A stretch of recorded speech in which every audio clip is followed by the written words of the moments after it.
is not a fool of any sort and understands a whole lot about what's going on in life and in the world. He's one of the most bankable actors in film history, over 150 credits, billions at the box office, and roles that shaped generations. But behind that swagger there's something sharper, a radar for energy. He reads people, and when someone throws off the rhythm, he remembers. He doesn't fake chemistry, he doesn't pretend, he just walks away and never comes back. He doesn't do chaos, he does control. Young writers, young directors populate their programs with the world as they saw it. He's gone toe-to-toe with Jedi, hitmen, and Marvel villains. But off-screen, his real enemies never needed a script. And when an actor crosses the line, even just once, Jackson doesn't need to say much. The silence says enough. The roles dry up, the energy shifts. Suddenly they're on one side of Hollywood, and he's on the other. He's shared the screen with legends, but only a few ever got invited back. The rest? They left the set and never returned. Here are the 6 actors Samuel L. Jackson has quietly kept out of his orbit, and why none of them ever got a second shot. Number 1. Leonardo DiCaprio. Some actors walk onto a set and bring energy, others bring hesitation. Leonardo DiCaprio brought both. When filming Django Unchained, DiCaprio nearly backed out of saying the film's most racially charged lines. It wasn't a performance issue, it was personal discomfort. But discomfort wasn't something Samuel L. Jackson was interested in accommodating. Jackson once said, "This is just another Tuesday for us." He wasn't joking, he was making a point. For Jackson, the moment wasn't about script, it was about history. The scene wasn't fiction, it was fact, and if DiCaprio wasn't ready to go there, Jackson made sure he understood the stakes. There were no shouting matches, no dramatic walkouts, just a cold, pointed reminder: if you're going to play a monster, don't flinch. Tarantino later revealed, "It was Sam who pulled Leo aside and told him to get over it." It worked. DiCaprio leaned into the role, delivered the scene, and earned an Oscar nomination. But that moment never left the room. The performance lived, the tension stayed. Jackson, in interviews since, has been respectful of DiCaprio's work, but not warm, not familiar, not close. Their chemistry on screen in Django is electric, but once the cameras stopped rolling, so did the connection. Years later, when Jackson was asked about DiCaprio again, he answered with silence.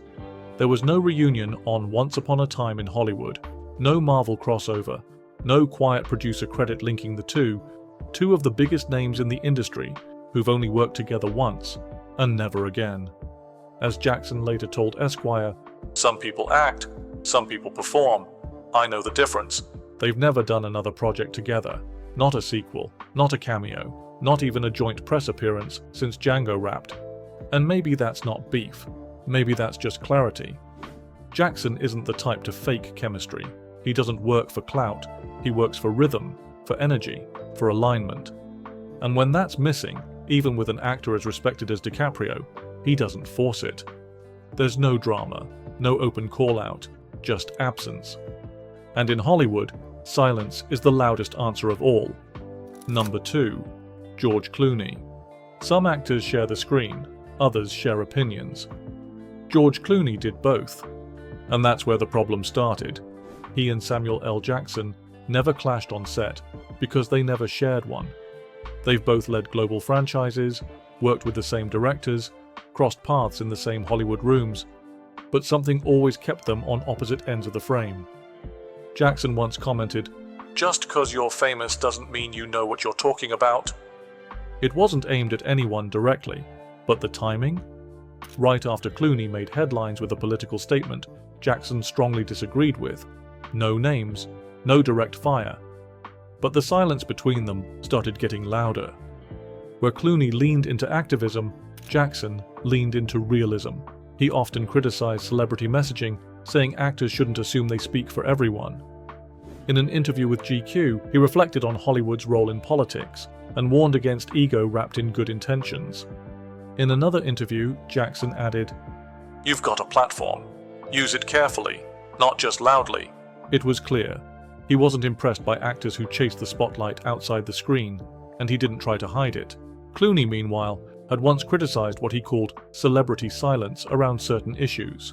and though he never named names, his comments didn't sit well with Jackson. Industry insiders noticed the tension. Two icons circling the same space, never intersecting. They weren't enemies, but they were never allies. The absence of collaboration speaks volumes. No Marvel crossovers, no political roundtables, not even a film festival panel. And yet, they both represent opposite extremes of the same Hollywood era. One loud, one surgical. Jackson later said, "You can act. That doesn't mean you lead." It wasn't just philosophy, it was chemistry, or lack of it.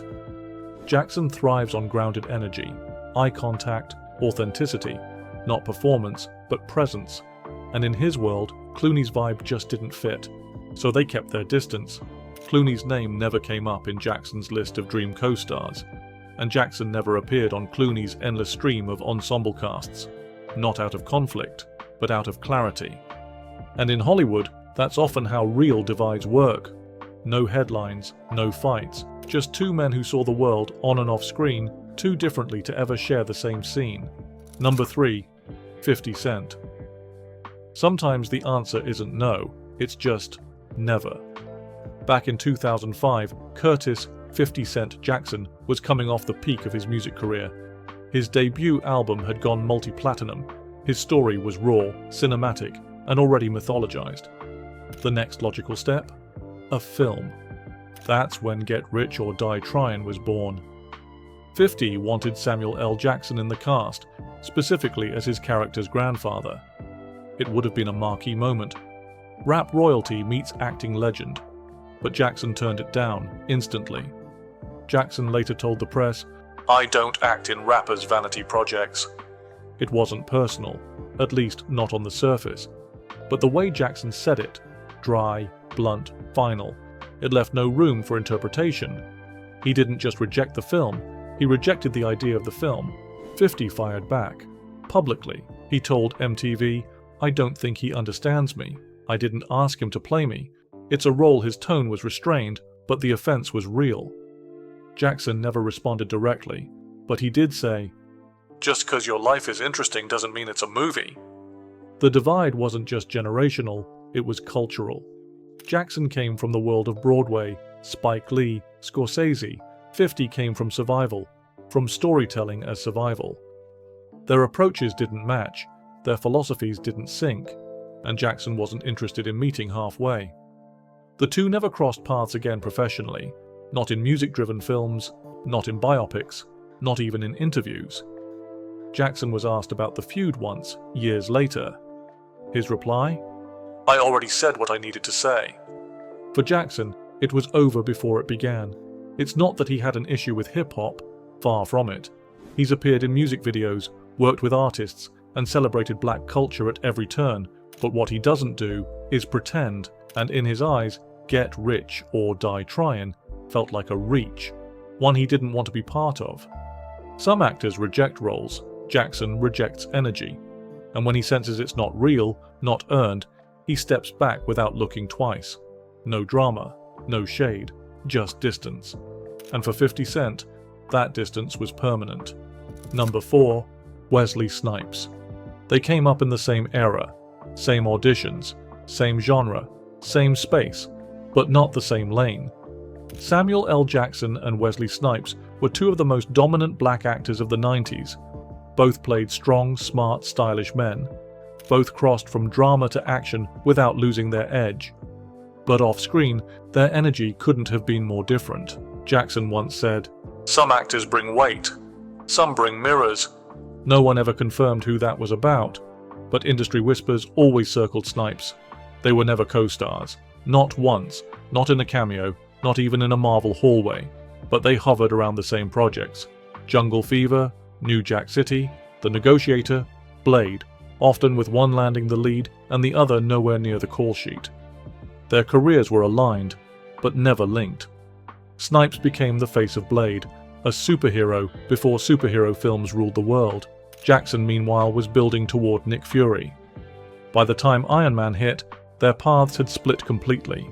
Jackson ascending in franchises, Snipes fading into tax battles and B-movie deals.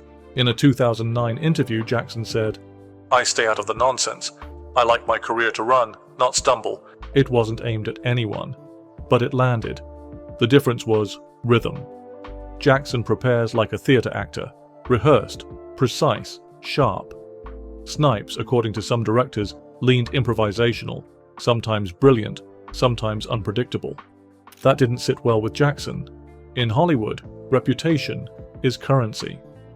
And Snipes had a reputation, talented but tense. Stories from Blade, Trinity suggested on-set issues. Even castmates hinted at frustration. Jackson?